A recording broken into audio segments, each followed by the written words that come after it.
This caffeine is Hello and welcome to the Delirium Engine, where we interrupt the host with worthless banter about coffee. This is a show about tabletop role-playing games, which was actually the original Hello, Welcome to the Delirium Engine intro phrase. But you know how it is. So, welcome everybody. How's everyone today? Today I'm with Mr. Dagwood and the Spartan, who seem to be our regular guests. It looks like the Barbarian and Swampy have fallen off the face of the earth forever. Forever. As a reward, though, for the loyalty of Mr. of the Spartan, we have given him a beautiful animation. Look at that. Look, Mr. Dagwood's under construction. I wonder why that is. Oh, wait, that's because he didn't bloody draw the one he wants, because he's a better artist than I am. Anyway, so I hope you all are having a good week so far, and we missed you since last week. Today we've got a good episode. Trust me, it's not going to be a 2.5 hour long slugfest about gender. Today's topic is, drum roll please, backstory. How to toot your own horn. Oh, brilliant. And also, I'm just going to point out, and I hope you two, as my co-hosts, can remind me that we need to delve into the donjon today. All right, last week we did a little bit, and he covered some of the topics, and we sort of, but we kept going off track or whatever. Yeah, we just dipped the tip. He's written like a book. Really? On this, yeah. Wow. And I haven't read it all, so we'll be going through it together. Okay. But he wrote a lot. Can we give him like his own transition image? Like a to the donjon. Yeah, like into the donjon. Dun dun dun. We could, in theory. Like I'd have to. That's asking a lot of the production value. Yeah, Production team is going to be working hard. Let's get through this under construction kind of like. All right. Let's get those out of the way. The hangout guy. Yeah, let's get our hangout animations going first, and then we'll go to that. I was particularly proud of my cheap transition of color, things like that. I'm sure that everybody who watches is very happy with how things are sort of progressing with this show. And if they're not, well, you know what? They should probably comment in our comments section and tell us what needs to change. That's you we're talking to, guys. If you think that there's something that we should be doing, let us know. Mm-hmm. If our audio quality is crap still, let us know, because I think it's great. Thank you, Sound Blanket. Yes. The real MVP. The real MVP of the radio show, who's increased the quality of the show by leaps and bounds. Because I'm loud as hell, and everybody else is kind of normal sounding. Okay, so let's get down into it. Alright, so, part 3 of iCharacter, where we discuss parts of a character that we know should be there, but we don't quite know how to best do them. Mm-hmm. So we talked about name, we talked about gender, we sort of figured out what's what. But today we're going to talk about backstory, something that every character kind of has when they're successful, and when they're not, well, they sometimes aren't. But once again, sometimes they grow into their character even without a backstory. So let me start with a quick, explanation of what we're talking about when we talk about backstory. It's pretty self-explanatory, but this is the sort of lead up to what your character is. The stuff that happened before the first session, who you are, what you, not necessarily what you are, but what you've done, or what has been done to you, or whatever. Where you came from, what land you hail from, maybe a little bit about your culture, stuff like that. If you've done any great deeds, etc., etc., etc. Yeah. What this isn't is what you are, like your race, your alignment, which is another episode, your gender, your name. Like it's none of that. This is just that block of text that you hand to your GM and you say, "Is this okay?"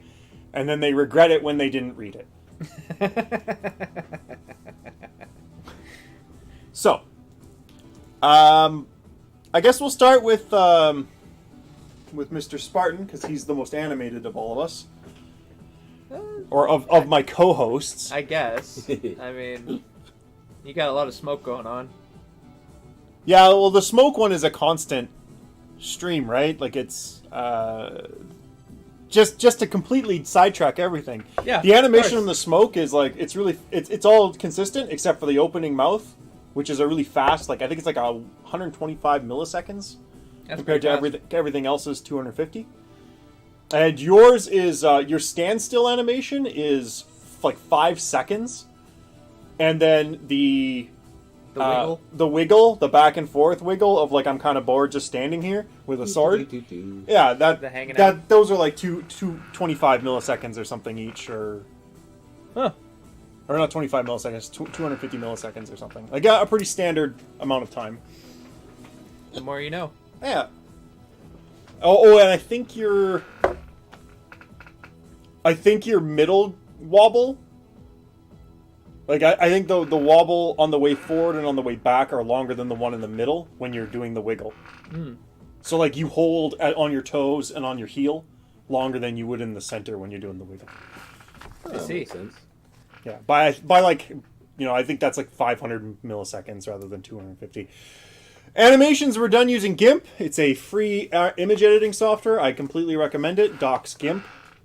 Oh, man, I love GIMP. It's really good. I actually have a hex map add-on for GIMP that I love to make my maps with, because then I can add stuff like political boundaries as a separate layer. Nice. No, nice. That's pretty cool. Yeah. Okay, so let's just hop right into it. I guess the most obvious question is, Mr. the Spartan. Yes. When do you think? Where do you think the red line is for backstory? Obviously, when you have no backstory, your character will be less successful. Yes. But how much backstory is too much backstory? When do we cross the red line? And I think that's going to be the theme of this because there's a sweet spot, right? Yeah. But once you cross the sweet spot is at the razor's edge of that red line, and once you cross that razor's edge, it's all downhill. Yeah. So where is the sweet spot? And where is the red line? Let's start with the red line. The red line. Well, in terms of like how long it should be, I don't think a backstory. You should be able to go through and read a backstory in about a paragraph, maybe two, if it's particularly titillating. Yes. But generally, most people could probably get away with an explanation of their backstory in about a paragraph. Going too long, it just starts getting boring. Like, I was the Duke of blah blah blah, and I did blah blah blah blah blah, and blah blah blah, and like 5 pages later, you're still reading this thing. Everybody's stopped listening. Like, nobody cares anymore. Your backstory should be short, sweet, and to the point, and give everybody a kind of mostly the GM, and eventually the players when they start learning, or if you just tell them outright, where you come from and how you got here. Okay, that's fair. What about Mr. Dagwood? What do you think? Where's that red line? Ooh, for me, I mean, I love backstory, but I have to say it's about what you're willing to use. Because, I mean, someone, could throw 10 pages of crap, and if it's A lot better. If it's not going to come into the game, it doesn't matter. So I agree that I think like one essay page, like 250 words, that's really the limit of what you can really expect anyone to read and utilize. Yeah. But it comes down to quality, because I really think it's about the words you use as well. If you can phrase things in a way that inspires more stuff from it, you don't have to write it into the backstory. It's just the natural consequence of that backstory, and that's where you really want that stuff. Like in the game of yours I play in, my character's backstory is failed drunken swordsman sentenced to live. That's one sentence, but it inspires a whole bunch more. That's a cast thing. It's called the description of your character, and it's written in the book. One phrase to describe your character, and I find you can usually get a really cohesive backstory in kind of one phrase, but it's not. I find that that's not really a backstory. That's more like a description, because a backstory, like, yeah, I could have the description of, say, let's take Gagora for example, because she seems to be a favorite of mine lately, just because I'm playing her. Yeah. her backstory would just be like war druid who sees only value in nature. Like, that would be a description, but that's not a backstory at all. No. Like that, the backstory part of that is that she's a war druid, and that she sees, aggregate pricing in all things natural, and how they can be used for war.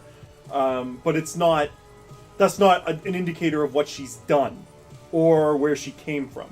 The backstory for Gagora is that she's from a clan of barbarians that were basically, I guess, colonized by the Iron Bible, and her clan was called like the Rockfeather clan or something like that, and she had a father, like she grew up with only a father because her mother had died, and like there's a whole bunch of weird, like there's a whole bunch of extra stuff that I don't even think the GM knew about, but it's written on my character sheet that I use on my phone.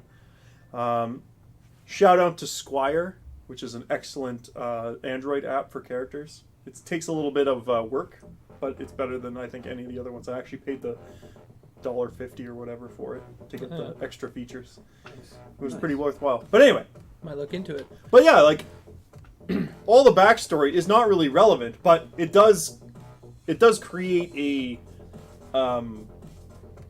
like it's not relevant for the GM to know your backstory, but it does allow you as a player to sort of get maybe an idea of where you're coming from when you do things, right? Yeah. So like, if in the backstory, we'll take Gagora in for the example, if she wasn't like colonized by the Iron Bible, and instead she just sort of was like, she just sort of up and sprouted this idea that like, oh yeah, nature's really good for producing things to kill other people really efficiently.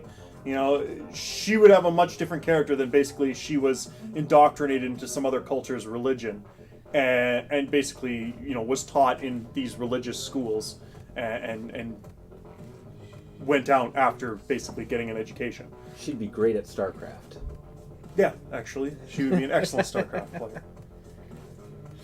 Fun fact, though, speaking of super cool chick players, like lady players of StarCraft, Scarlet, like I watch StarCraft, competitive StarCraft sometimes. Scarlet's freaking good, like holy good. She's like a fan favorite too of a lot of people. But I think I don't know, because I'm not like, this isn't my sport that I watch like religiously. But I think she either got or almost got world champion, like second place world champion. Nice. So like, yeah. Anyway. Shout out to Scarlet, I guess, because she's a really good StarCraft player, and her matches are pretty okay, I guess. She likes aggro, though, which I've always been against. I don't really like aggro players. But she plays Zerg, and she does it really well. Just reminded me, it's just like, Yeah. I love Zerg. No, yeah, they're really I good. haven't played StarCraft in freaking years. But that's like, that's another good example, too. Let's say StarCraft, Zerg can be summed up in one phrase.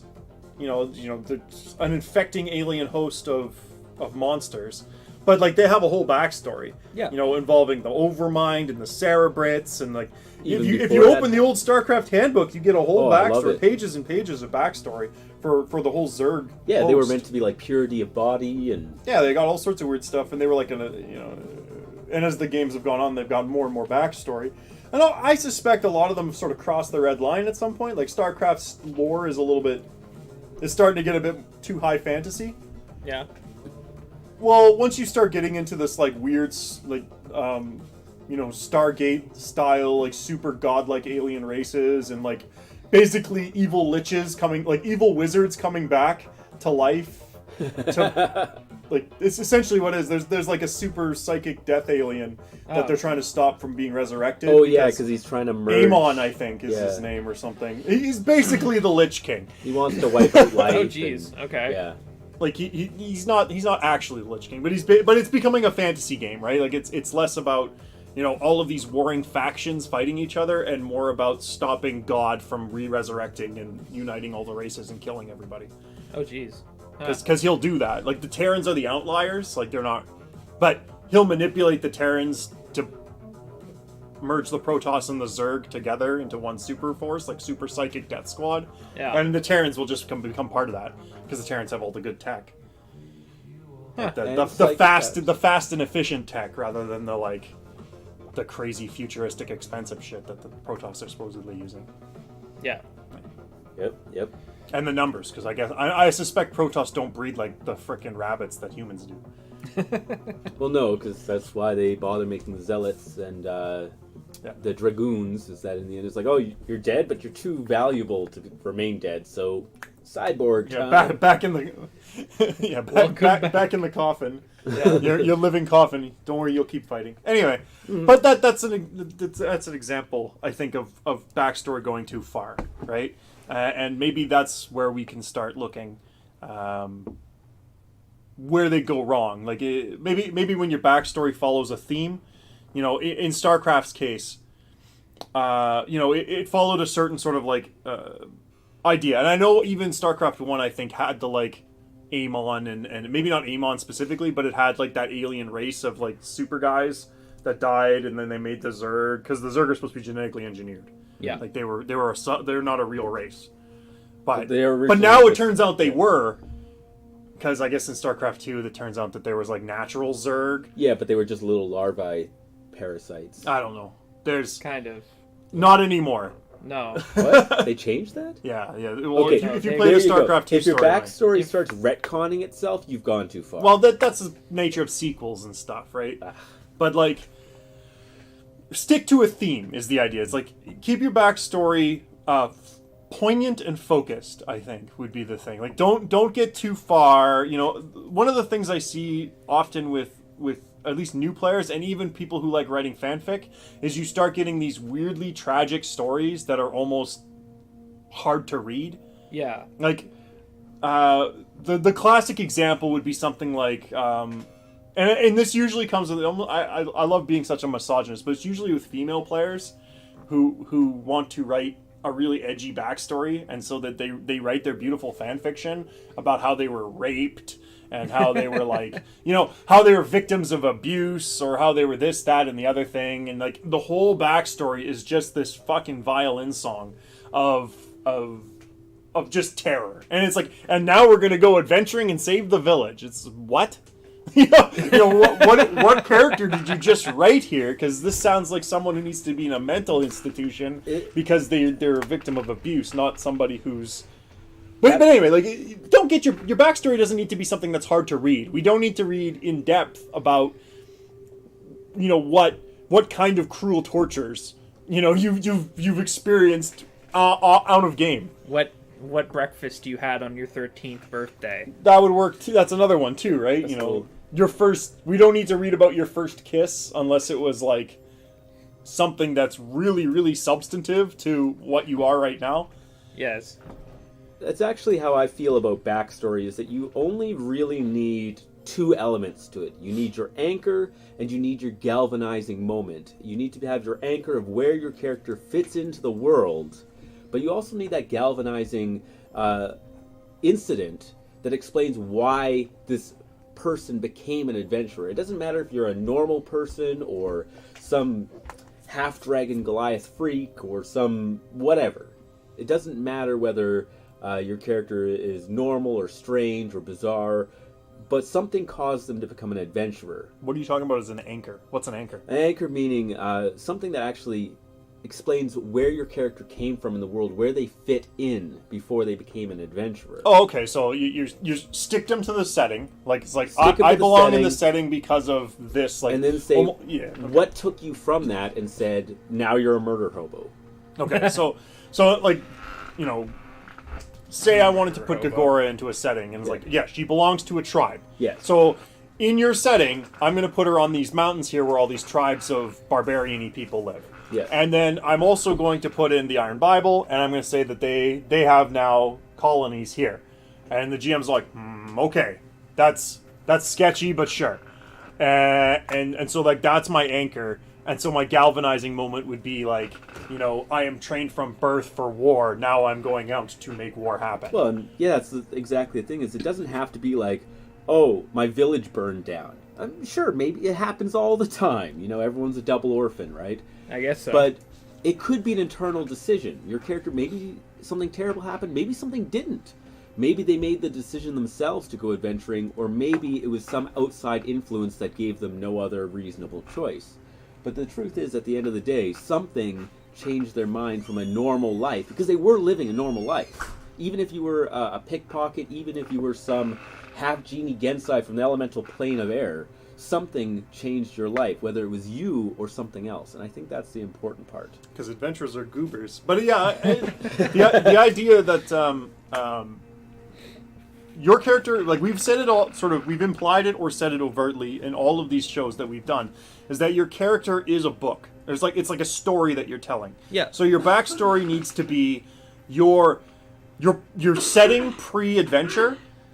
Like you're setting up your setting, that would be the anchor, which I like how he put it as an anchor, and then your inciting incident, because your inciting incident has already happened. The fact that you're playing the game means that an inciting incident has occurred. And whether your inciting incident was, my village burnt down and I just hate orcs and I'm homeless and I need a place to stay, or, your dad told you you're going to school, in the Paradisium Technocratus and now you're going to go become a war girl, that's something. You have to have an inciting incident. If you don't, then, your backstory's not going to be as successful. And, the I Character series just is not about the rules for making backstories, but it is about, your backstories, you need them, but how do you make them the most useful? How do you make the best kind of backstory? Like, the best bang for your buck. Yeah. And yeah, it looks like, so far we have it, keep it short and sweet. Short and to the point, maybe. Short and to the point, and what's in it is an anchor and a galvanizing moment. Or, inciting incident, if you want to be more literal. Mm-hmm. Or literary, I guess, instead of literal. That's interesting. Okay, is there anything else that you want to say about that at all? Because we seem to have touched a basic idea. Like, is there anything else you guys want to say? Like, before I start entering the donjon. Because he had things to say. Yeah. And there's things that we haven't touched on, and I'm not going to bring them up because I don't want to ruin his moment. What you actually said got me thinking there. It made me realize that truth is that there's a lot of things that define your character, like their race, their home culture, their personality, their traits and favorite foods or whatever. Yeah. But in the end, when you're writing your backstory, it's actually not about you. It's not about your character. It's actually about their relationship with the rest of the world. Yeah, okay. You look... Okay, the Spartan just gave a face, like, that he ate a sour lemon, so I need you to respond to that. Okay. Even if it takes you a couple seconds to articulate it. Well, I'd say yes and no. Like, it That's does... the best. It does...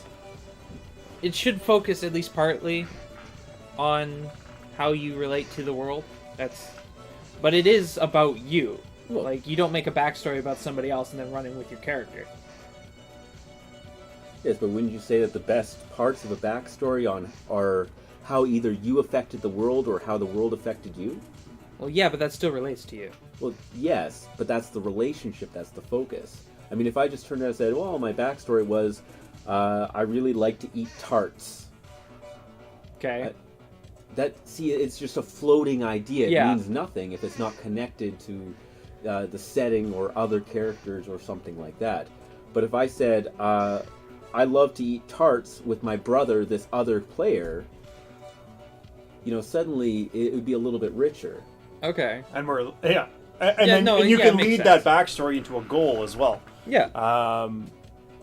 Which is actually something that's not in the I Character series. But that would actually probably be part of the backstory. I'm just looking at the list. Would be, your goals. Because your backstory would include the things that you want. Right? Like, so, for example, the tart character, I like eating tarts with my brother. And we want to, scratch up enough money to open our own tart store. The greatest tart store in all the kingdoms of man. Right? Like, Yeah. Yeah. Why are you whatever. adventuring? We need like 10,000 gold. That's why we're adventuring. Or we need more than that. Maybe the capital city is like just so riddled with corruption that you need like 1 million gold to have a shop in the town. You have to bribe the right inflation officials. is insane. Could even be why you're an adventurer. It's like because that was my that was part of my day. My life was terrible. Whatever.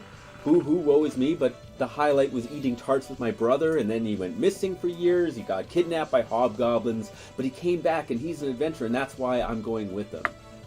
Yeah. Okay. There you go, and that's pretty short and sweet to the point. Whatever. Yeah. Easy Meat has a little bit of tragedy in there. And also some sweet tarts. But yeah, connection, like tarts. a connection to the setting. Would you? Do you have any disagreements with that? Like that it has to. The most poignant backstories connect you to the setting. Like that's sort of what your topic is of conversation. Yeah. Less about like, she just enjoys reading a good book, and more about she just enjoys scouring the planet for good books. Yeah, I'd go with the second one. Yeah. Okay. So, or rather, Stole good books from the Royal Library. There you go. Yeah, that's a good one. Now you're on the lam. Yeah. yeah. So stuff like that. Perfect. All right. Okay. Let me think. Is there anything else that can be added to this? So, just to summarize once again, keep it to between a paragraph and a page. Yeah. Right? Make sure your character is anchored to the setting. Make sure that the character has a galvanizing moment or an inciting incident. And make sure that your topic on your backstory is basically consistently a relationship to the setting. Right? Anything else is just notes that you can add, but a good backstory, the kind that you deliver to your GM and say, "This is my character," and you could stick to, is probably follows those guidelines. Anything after that is just quirks, things like that. And it's not really a backstory. It's just, my character's got a mole on their butt. My character's likes to pick their nose and rub it on things. Like, these are not backstory ideas. They're just quirks. Yeah. Just flavor keep those text. out. Flavor text. Keep them out. If you rub it on a count, then it's a backstory. Well, yeah. If I they guess. notice. So, okay. I think we nailed a lot of it. So Yeah, why don't that's we enter the Don John and see what he had to say? Don John's good. Sounds Yeah. like a good time. Where's Messenger? Boop.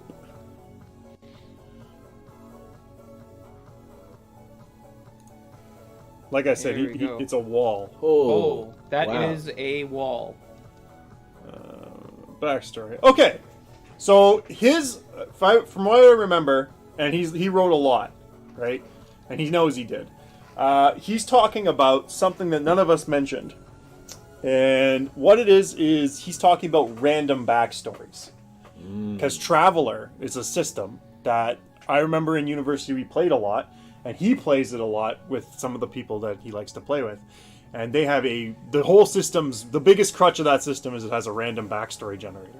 Oh, geez. Yeah. I think 5th edition does too. So, Traveler style, so this is the Dawn speaking.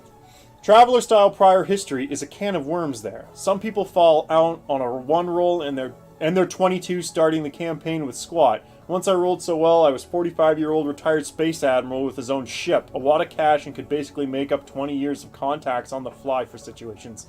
Need this or that? I knew a guy. Okay, so actually that brings up a couple of interesting points. One, everybody usually starts on the same keel in most games? Yeah. Should that be the case? Does that make the games better, or do you think that they should have all sorts of different things? Traveler was kind of special in that it doesn't really give a crap. Like, they just said whatever. Their philosophy that they were pushing with their game was essentially, no, one guy can be level 20, one guy can be level 1, you're all on the same team. Doesn't matter. Should everybody be the same level of character? And honestly, I've run it where it's like, I'm like, you can pick your level. Really? I might start doing it again. Oh yeah, I'm like 1 to 10, pick. Most people started at 3. Some people started at 10. I'm like, okay. Well, what do you gain and what do you lose? That's it. Nothing. Nothing. You get a Gandalf. Well, what's the point of being level 3 then, when you could be level 10 and have all the bonuses? Maybe you want to earn them. Sometimes the journey is more fun than the actual conclusion. I've actually... Okay. And honestly, all the people who picked level 10 died in the first session. Really? well, they didn't know how to They use their picked fight character. with the guards. Oh. Almost all the time. They think they're super OP. Everybody else is level 3. They're like, don't make trouble. We're just walking through. The level 10 guy is just like, my name's Dick Stewart, the Dick Master. I'm gonna take you all down. Cops blow the whistle. It's Dick 5 and guys Dad. show up. Chop, chop, chop. That damn guard whistle. That guard whistle is the most powerful weapon, man. It is. Oh, I know. I'm sure Shooty has mentioned it multiple times. Yeah, he has. The guard whistle. It's the greatest power.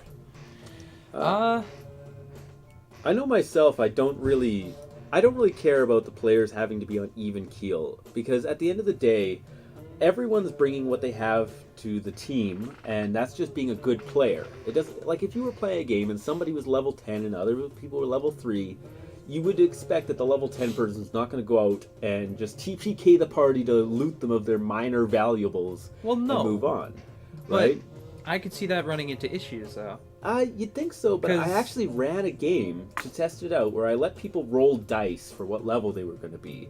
And one person wound up being like level 14, and they were, Wow. and somebody wound up level 1. Most of them, wound up like 3 or 4. And they actually had a great time, and it allowed me to like, you'd think, oh, how do you balance like an encounter or a challenge? Yeah, that's what I'm But thinking. you know what? It was actually really easy, because then you've got, here's that big challenge that your level 14 wizard has to handle. Well, all of a sudden there's these mooks that the rest of your team has to handle. Okay. So everybody had something that they were contributing. Everybody had a place to fit in. It was a lot easier than I was expecting it to be. Okay. Well, yeah, I guess if you throw your head at it, you can make it work. Well, as long as nobody Depending gets on what butthurt. system you're using, Yeah. level doesn't really matter anyway. Like, that's what I would say. It The would way depend on the way what Mr. system. Dagwood and Swampy play, they use crit tables.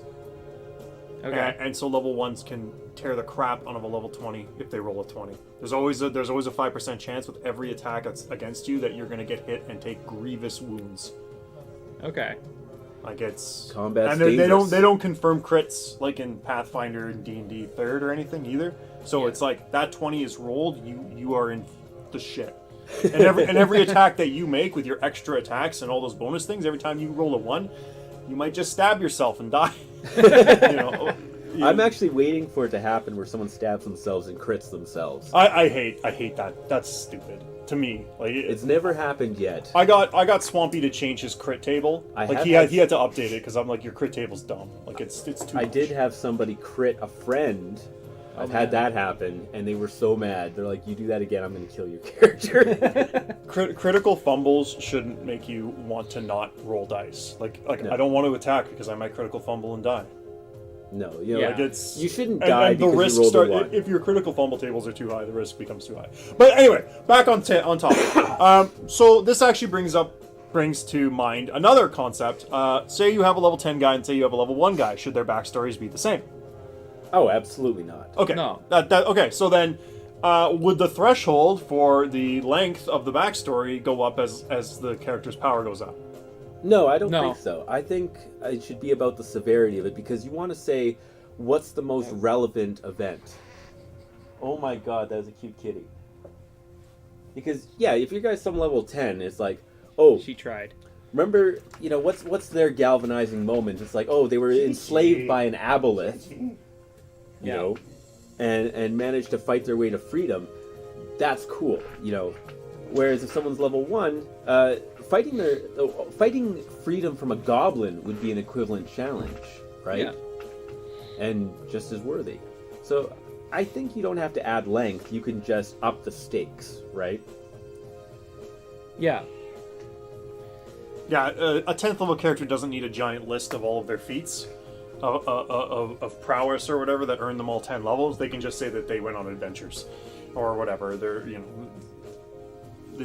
They don't need that giant. It doesn't huge, have to super big become a thing. novel. Yeah, like sure you might have a novel written about you, but like say take that hack dark elf Dritzdorn, right? Really, you don't have to explain everything that happened in every one of his novels. You can just literally summarize it with he had some adventures. Like he went on many worthy adventures, and much was the majesty of those adventures or Yeah. something. If you really want to, you can do a small blurb about maybe your favorite thing that your character's done in recent. Yeah, and Times. maybe some enemies that are still ongoing that Yeah. might be coming trying to head onto you. Well, Okay. sorry, go ahead. Oh, Yeah. I was just gonna say, and depending on how you phrase it, some adventures you can actually sum up a large series of adventures as one thing. Like, spent 8 years finding Black Razor, the legendary broadsword. That right there implies a whole bunch of backstory without forcing someone to slog through it, right? Yeah. You don't have to tally every orc and goblin. Yeah. Unless you're level 1, then defeating an orc and a goblin is your great adventure. And Or doing like a Mazarin or whatever, and negotiating peace. Yes. Finding you don't have to have a guy that slayed the goblin. You can have a guy that made a peace accord with the tribe, so that the two, your tribe of humans or whatever, and the goblin tribes, they get along. Yeah. And maybe the new adventure is that the peace treaty is breaking apart for whatever reason. you gotta fix it. Oh, Keep man. it together. Or they broke it, and you're just like, roll up the sleeve. Now it's time to go full Chad. I absolutely love it when players have a backstory that explains a success that they've had or a failure or something like that, especially if it's like a double-edged, like it's both. Yeah. Because that's just an adventure seed right there that they're already going to feel committed to, and I love to give freebies for that. Like if somebody's like, you know what was it? Our friend there, he's playing Sigurd Starbuck, this warrior who he didn't slay a dragon. What happened is his brother fought the dragon, and he just got the last hit on it because he was some mook and it just outlived his brother. Oh man. And I love that because that gives this whole extra level of adventure for things to come, and he's actually got trouble where he's like, how do I fill these boots that people think I fill, right? That kind of thing. Oh yeah, I gave him a dragon slaying sword to start with. This is his brother's sword, I'm guessing. Yeah. That's sweet. Jazzy. Yeah, and that's good stuff. Like, Sigurd's an excellent character. Oh, I love him. Okay. That's good. All right, so we'll go to the next. We'll enter the dungeon. Next room. Re-enter. Efficacy. There isn't always a question, but a sense of fair play comes about. Always had... Okay, he's talking about his character that he had in Traveler. That was like the 45-year-old retired admiral. I always had a guy for that, which led to a lot of stage-stealing moments. So that's actually a good... should you be writing NPCs into your backstory? So things like, my friend Mogok the Tinkerer, who's a master of tinkering things, and, almost like some sort of Baron Munchausen style backstory, where it's like, you have all of these friends with outrageous powers, or even friends that are just really well connected, or really rich, or whatever. Fidenari Sans was a good example of a game that we sort of... Oh, were you in the Fiddy? Yeah, I was in the end. Okay, yeah, where it's like she could always call Daddy, and Yeah. Daddy could come fix the problem, right? Like, are backstories better when you have people that you can rely on, like both enemies and like extremely powerful allies, or do you think that those should just be like non-existent? I think you can make it work, but keep it within reason. Mhm. Like having a guy for everything can make the rest of your party feel useless, because you can just pick up the phone and, hey Jim, I need 30 guns and 30 guys holding those guns over at this place to bust down that door in 2 hours. Make it happen, instead of the party going in and fixing it themselves. Or whatever, like I need a new gun, or like talk to that chick over there. In Cast, we used Ritual, like a module called Ritual, which would be the same thing of wizard casting spells, which is essentially them getting what they want, right? Like Yeah. on the cheap, on the easy, and it involves basically casting it. You can cast any spell you want, even if you don't know the spell, but it takes hours to get the ritual up and running and going. So with Fidenari Sans, because we ran it in Cast or whatever, we gave her the power to call anybody. She basically call and get things done. Daddy will come and fix it. But it requires hours and hours of her on the phone, basically talking to Daddy. And if Daddy says no, she's got to call Uncle. And if Uncle says no, she's got to call Auntie to call Uncle to call Daddy. Like, the idea is that she's manipulating the whole family and whining until Daddy finally caves. And it's like, okay, Mom, my brother, and Aunt Sue is all frickin' telling me I need to help you out, fine. You know, I'll send some necromancer to come resurrect one of your dead party mates. This is ridiculous, but whatever, fine. And it was balanced within the system because it ran sort of on that module. Yeah. But you can't do that in every system, obviously, because every system doesn't do everything. No. Right? But backstory should not be a free meal ticket for powers. And I know people have tried to do things like that, the easiest example would be something like, I'm a paladin. I have a direct line to the god that I worship. He'll literally come down and help me out. We're bros. That's See, that's game breaking. actually, I agree and disagree on that one. Why? Well, on one hand, I think that the sense of fair play is very important. People did not join a table to play a game of watching their friend be awesome. Yeah. Unless they get to be awesome too. And then we're being awesome. Because it is like a group exercise. But at the same time, I don't think that stage stealing is necessarily a problem with backstory. I think it's up to the DM to find a way to work that in a way that is fair. So yeah, sure, okay, you got a direct line to some powerful being to help you out. That doesn't mean that their help is free. It doesn't mean that they can always help you. Sometimes they need something in return. It could be a whole line of adventure to make this happen, either as repayment or to make it possible. Sure, okay, your god can't help because, the gods, their politics are complicated. Maybe they can help, but they need you to do something for them. Maybe they can't help until you get something done. These are all things that enhance the game rather than take away from it. True. Because then, when you have adventure, you can give everybody else a chance to have some spotlight too. Yeah. It's a way of... That makes sense. So GMs, then, players, don't expect your free storyline NPCs to always be able to bail you out. And GMs, take their free storyline NPCs, let them have them. If they want 10 gods on their team, find some creative way to make their 10 gods... Infighting. Nothing is Infighting's free. always fun. Well, yeah, nothing is free. Nobody's just going to give everybody free stuff. And I would add to that, if for whatever reason the player's backstory has something like he is blessed by 10 gods, they want his life to be easy and enjoyable. Well, maybe there's an 11th god that just makes his life miserable, right? Or just add something to it. Or if that's not the case, make the trials and tribulations of his real life, of his life, that much more difficult. Because could you imagine what the expectations of a god are like?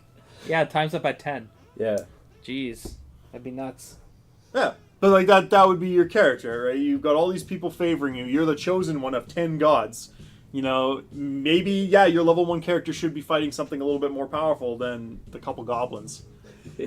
Suddenly, every encounter is just, it's pit fiends or bust. You know what that reminds me of? That's what you bought, that's what you get. It reminds me of Rincewind from the Discworld series, how he was the favorite of Lady Luck, as long as he didn't realize he was lucky.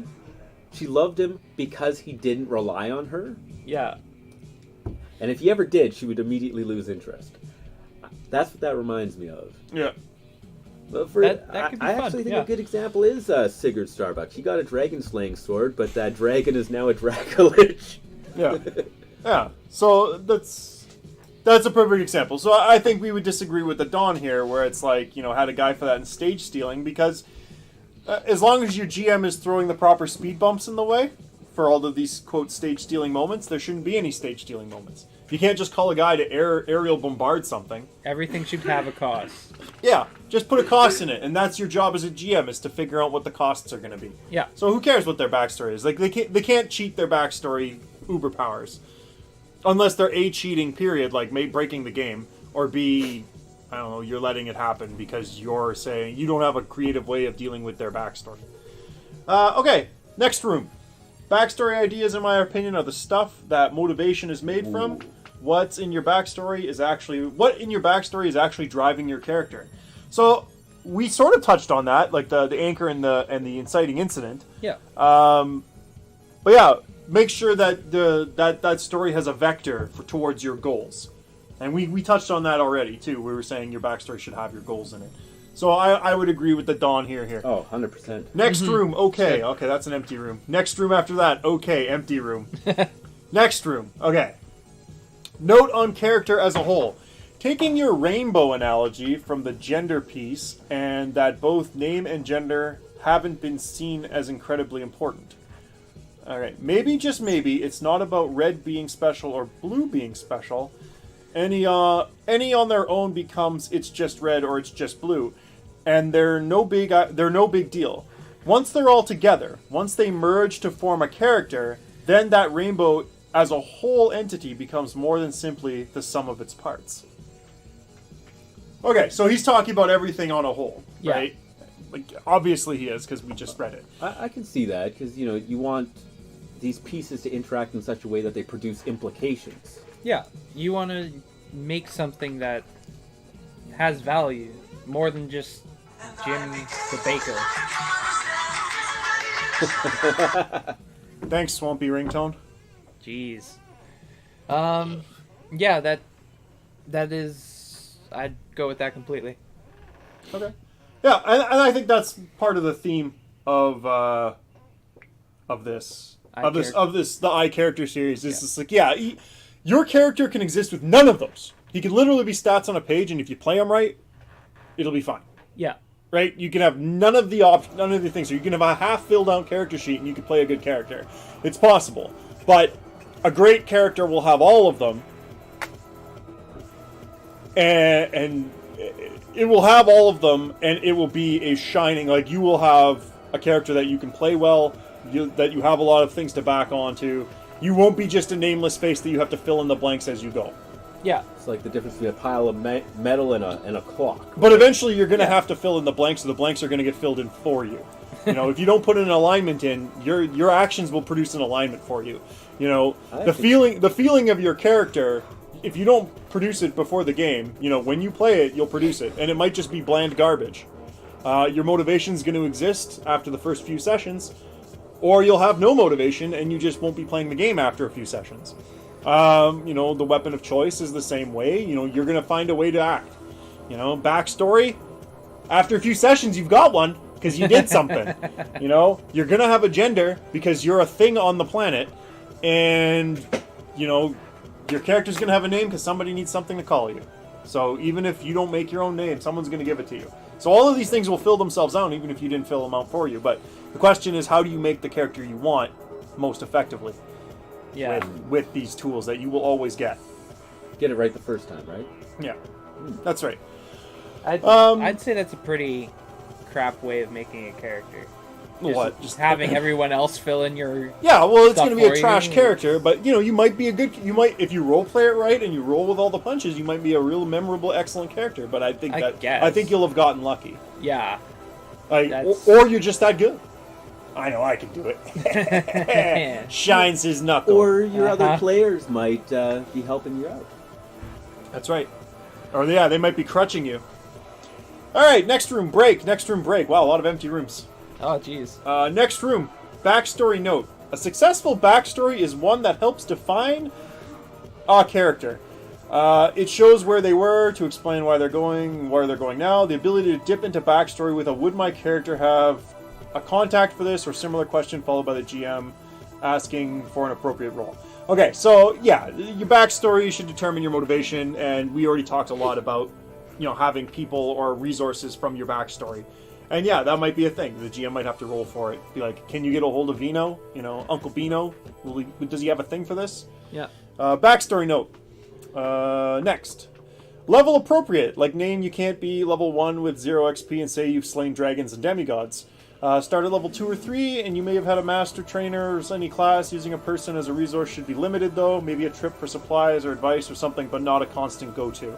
I kind of agree and disagree with that. Like, yes, we talked about the same thing, that it should be level appropriate, but at the same time, if you write your backstory properly, you should be able to, with your DM's help and say so, you should be able to come up with just about anything. Like, sure, okay, yeah, you did slay a demigod, and you were punished for it. You wound up with all your magical powers stripped. You're a level 1 wizard again. But here's the thing, now for the rest of the world, you're known as that guy. Well, you sure have big shoes to fill now. Yeah, people are going to be messing you up. Imagine Yeah, and like all the enemies, like giant super black knighted death villains riding black dragons, be like, "Where's the great wizard who slew the demigod that I happen to worship?" Yeah. Oh no! We gotta get out of here, guys. You know what? The best backstory is one that gets your DM to do things that makes the player say, "Oh shit." Yeah. If I were to say, guys, that is one of the greatest assets of a GM, it's the ability to evoke "oh shit" out of your players. Oh shit, or we gotta go. You know, when you say something and you can evoke, like, at least even a tingle of fear in your players, so that, like, without putting a wall in their way, the player, you know, in character will be like, "Nope, guys, we gotta pass on this one." I love it when It's they too start much. trying to figure out the odds and they're like, "I can't pinpoint the odds, but they're not looking good." Yeah, exactly. It's like, let's retreat for now. Figure that out. To me, that's a sign that you're doing it right. Okay, next room. Personal question, book related. Toral backstories game in Blue Brain started as a character in one of your games, first or second. That dude was in. My dude was a mercenary hired to help rescue this guy from kidnapping. Oh, I remember that game. I couldn't shut up about being able to make gold. Oh yeah, so if I wrote that as a bit of a story, two things. Are you okay with that? Do you remember? Yeah, that's fine. Yes, Don, you can use any game that we ever ran and write a book about it. Ever. I don't care. Right? You want to write...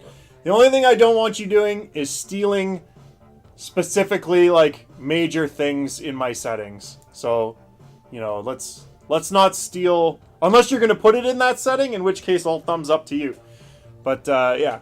But you probably don't remember any of those things anyway, so who cares? Yeah, go ahead. Take anything you want. Awesome. Next room.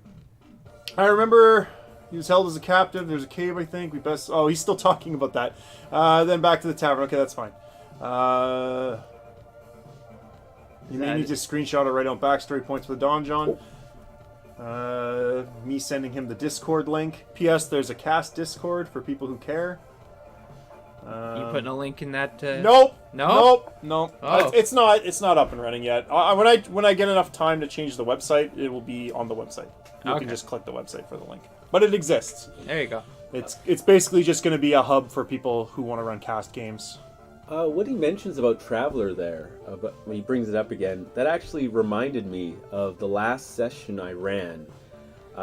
Long story short, one person couldn't find their character sheet and someone else wasn't there, so we kind of put off the boss battle and just did a one-off, right? Yeah. And the players, they approached me. What they wanted to do was they had found this random generator, you know, randomly made your race and class and backstory and personality and all that, and they wanted to try it out. And it actually worked out really well. I was a bit surprised by it because I'm more of a fan of, you know, you should have an idea in your head. But it also seemed to be that by throwing a few random seeds in there, humans are really good at filling in the blanks, right? And maybe that's something that helps players, especially if they're new, come up with something to say, well, okay, what are the consequences of this? And then what happens because of that? So maybe having a few random backstory elements isn't actually that bad either. Yeah, Yeah. I agree with that. So next room, I think you might have read it ahead of time. It's Little pretty bit. much a rant about Traveler-style prior history and a don't abuse your backstory slant with examples. Mainly, you shouldn't have a contract for everything at level 1, a mentor maybe, but a go-to guy. Okay, so yeah, he's still on that one idea. But, you know, in your backstory, you say you have the Sword of Ages that kills gods, you know, and is like the most powerful sword in the world, you know. This is the kind of backstory point that I would say is probably pretty cancerous. Yeah. But it only works 1% of the time.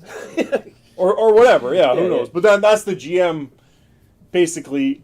Okay, well, actually, that brings up an interesting question. Say somebody writes a stupid backstory that's really annoying, okay? For Yeah. example, like, you know, we're talking about a backstory where I have the Sword of Gods, everybody loves me, I'm a like ninja. I'm a beautiful Mary Sue, and, you know, the world has been handed to me and I've taken it.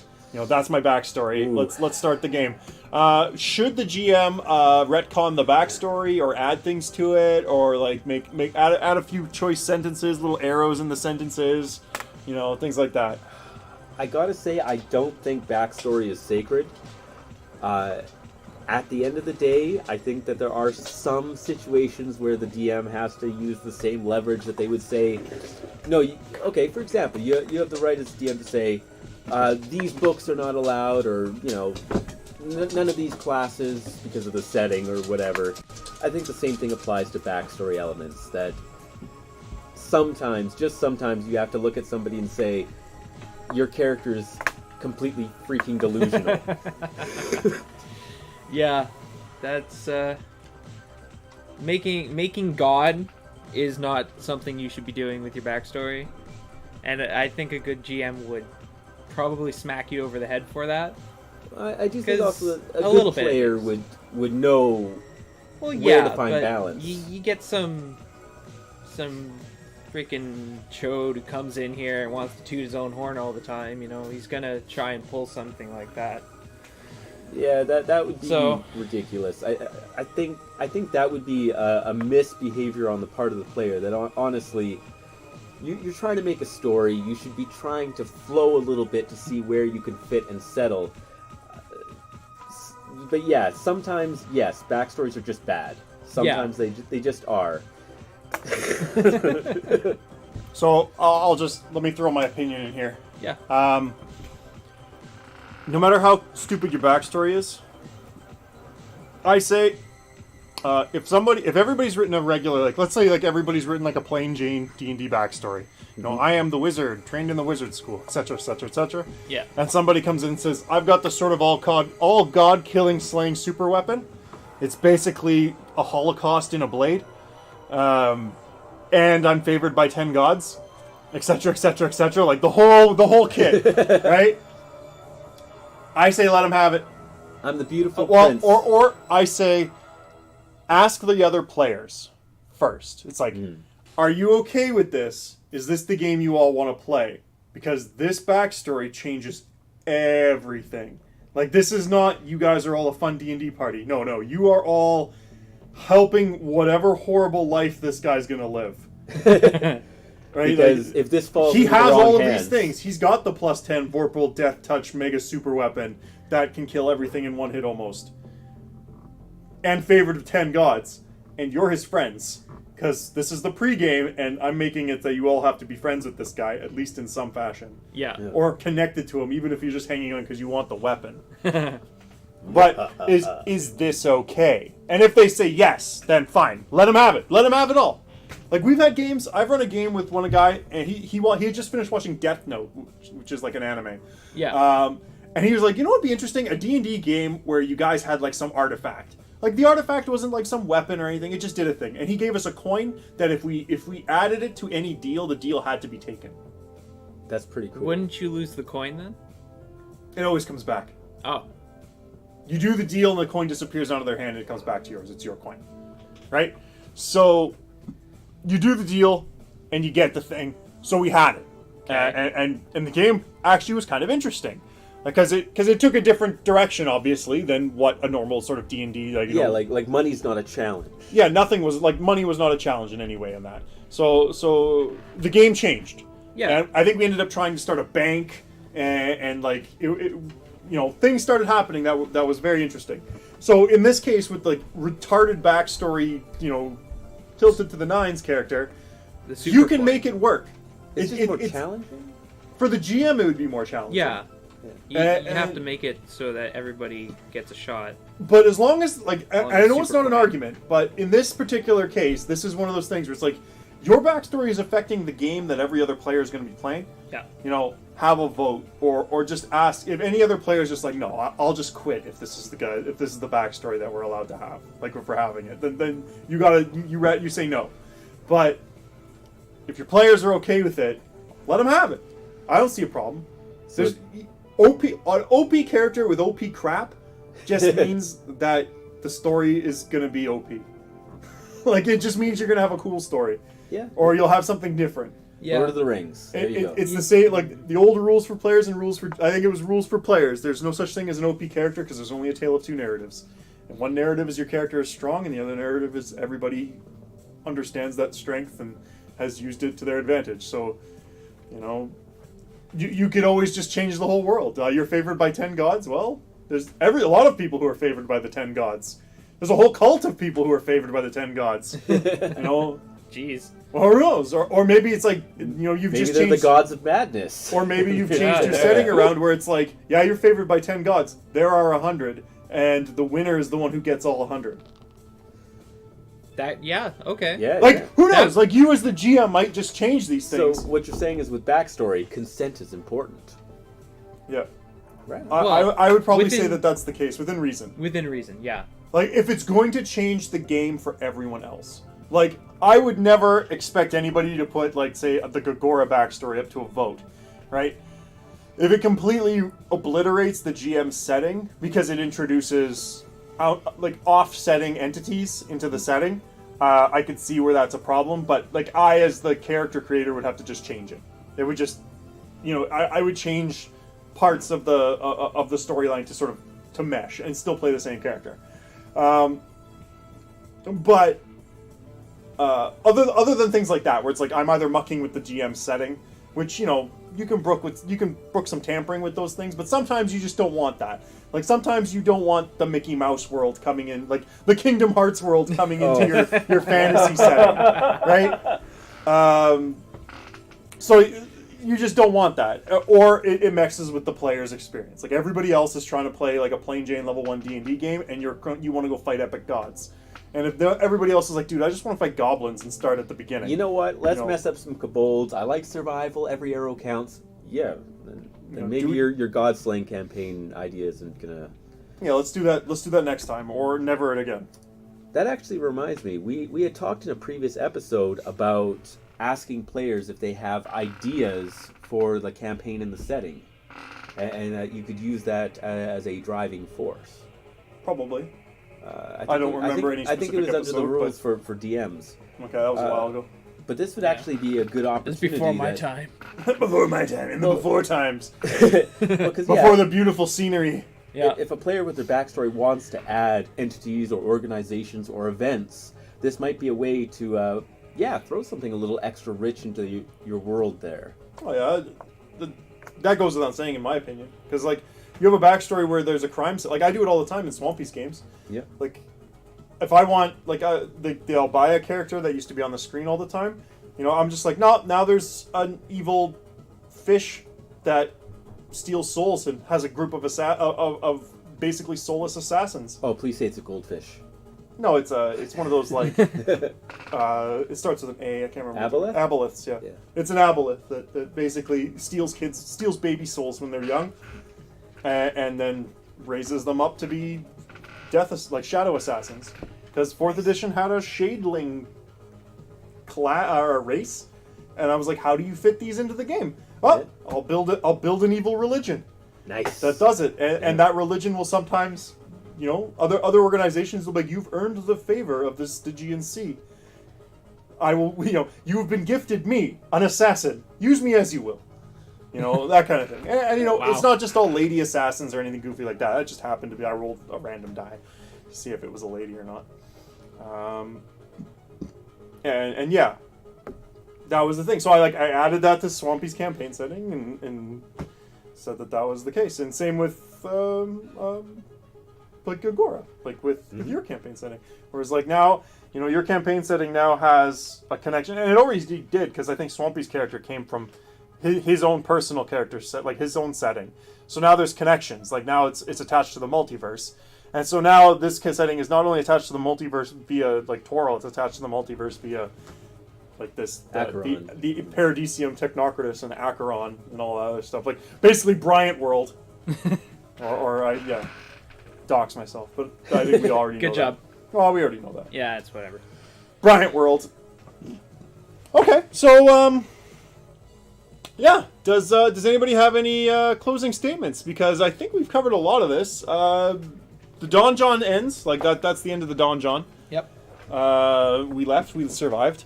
Yeah, made it through. Yep. All We right. got some good points. I think Dawn really helped us out. Added that the randomness element. And honestly, like, it doesn't really matter if it's random or not, as long as it kind of has parts to it, makes sense, and you roll with it, and then the GM should be able to roll with it too. Yeah, I think The only thing I would possibly add is that backstory isn't just an opportunity to define your character. It's also an opportunity to I need to find a way how to phrase it, because it's not just creating the opportunity for further adventure, because that's the thing, like events and setting events rolling, but also to define your relationship to them, because the one thing that all players want and all DMs want for their players is for those characters and those players to feel connected to the world. Yeah. And those events, that immersion, right? And so backstory is not just a way of immersing your character in their past, but setting up implications for the future. Yeah. I agree with that. Yeah, a good, for my closing statement, I guess, if that's what we're doing, whatever. Yep. I'd say a good backstory is something you can,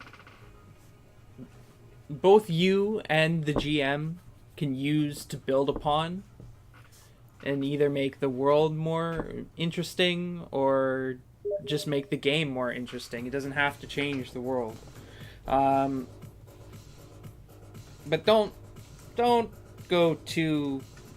write a novel. Just don't write a novel. Please just don't write a novel. You can have a novel. If somebody asks you for specifics, you can look into the novel and pick and pull. But your backstory that you can go to, quick and simple, keep it clean. Don't go ham. 1 page, double spaced, size 12. Speaking of novels, should you pull your characters off of other people's fiction? Oh, It's got a rich backstory. I want to play Harry Potter. Can I play Harry Potter? If you want to make him yours in some way, by all means, but I personally am biased against it. yeah, I don't like it. I wouldn't. I'd say no. It's an opportunity to be cool. Why would you want to just... But I want to play the guy from Full Metal Alchemist. But that story's already been told. But I want to play Vash the Stampede. Are you going to play Vash in a totally new story where things Yeah, aren't... I'm going to totally ship him with the guy who wants to play Naruto. All right. Well, Okay, then, hey, things can get interesting then. But I Yeah, personally... you bet they're going to get interesting. I would personally Fade rather to people black make interesting. in my opinion, Fan I'd say fiction. no. Don't. If you coming in to play a game and you want to make something based on like a novel or a video game or a movie or whatever, from that, okay. But if you're just playing, like, you come in, you playing the Master Chief, or you're playing Yeah, because Edward- I want to what is ship his- him. What is his name? with- Edward from Full Metal Yeah, Alchemist. man. Yeah, Edward there. It's like, what are you? Great Why are you team. even playing? Just go watch an anime. Just go watch the thing or Go play watch the the game. two side by side and just sort of squint your eyes so it merges together. You wall-eyed Cross your freak. eyes. Because, like, you're probably gonna try and pull some stuff to make your character work, and it might ruin it for everybody else. I actually think that you might end up disappointed because your character... One, do you really think you're going to play that character as well as a pre-scripted professional... a lot of professionals, actually, in a pre-written story, or is it going to be something that's going to disappoint you anyways? Because, Yeah, you're expecting that powerhouse and that well, not even, feeling of this is the character, right? And a goblin comes up and shanks you. It's like, why? It's like I was expecting I think different. Or I think something. pre-made Yeah, man. Vash characters the being- Stampede's not supposed to get killed by a goblin with a crossbow. Exactly. Like it. One shot. It could. Shot in the eye. I just think that pre-fabricated characters, like from other stories, come with their own sets of expectations, both for everyone else, but also for the player themselves. Yeah. And I think that those expectations can't help but be disappointed because you're not playing the same story or the same world, you know? Yeah. It's you trying to jump into shoes that are too big for your feet. Is what I'd say. Okay. I just wanted to mention that because it came to my head during the closing statements. No, that's good. Okay. I guess I'll go with closing statements. Honestly, obviously, backstory is important. Yep. But when you're writing your backstory, don't work too hard. Keep it short. Keep it a paragraph to a page, poignant. Okay. Make sure your character's unique or new. And if you're gonna copy a character, don't play Vash the Stampede. Play Vush the Stumpy, and start them with, give them a reason. Like, you can play that character, but make it your own. Make it your own. Yeah, Just take yeah. that one paragraph and figure out why Vush the Stumpy is in the campaign now. Yeah. All right. And you do that by anchoring the character to the setting, and then creating the inciting incident or galvanizing his moment, right? Or getting a galvanizing moment. So and then make sure that has a vector towards his goals. And yeah, make sure he's got that connection to the setting. That seems to be the conclusion that we've reached. That's sort of that's the best way to do it. And if anybody else has anything last to add, no? No. You know what? I do have one thing I'm going to Okay. say. Okay. I am really surprised about how something as complex as your character's personal history was relatively easy for us to boil down, but whether to write M or F on their sheet wound up being a 3-hour cluster. That's because there's no political baggage attached to a backstory, and a lot of people have a political baggage. And they have personal religions about the differences between the genders. And I think that's what hampered that conversation and turned it into an argument. Because, yeah. Just to like go off on a small tangent, men and women are different, but we don't like to admit it. That might be true. And that's the difference. The Put it in difference your is 2.5 backstory. hours or 1.5 hours. Yeah.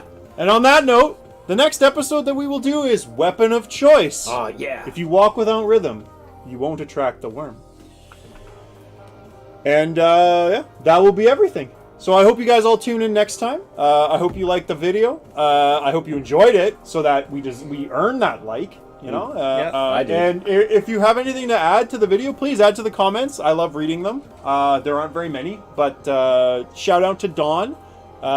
He's the guy who comments in our videos, and as a result, he got a whole segment Yeah. Can we devoted to half the film. make some animated doors opening or something? Enter Yeah, the Don John. yeah. I'll put like a Don John thing.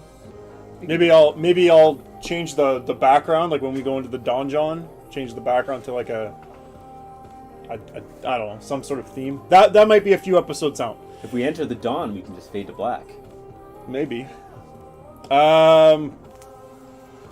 Yeah, so like and subscribe, hit that bell, hit those notifications, comment if you want to say something. We love to read what you have to say. Here's our affiliate links at Amazon. Yeah, here's our buy that merch. Anyway, you all take care, everybody, and don't die.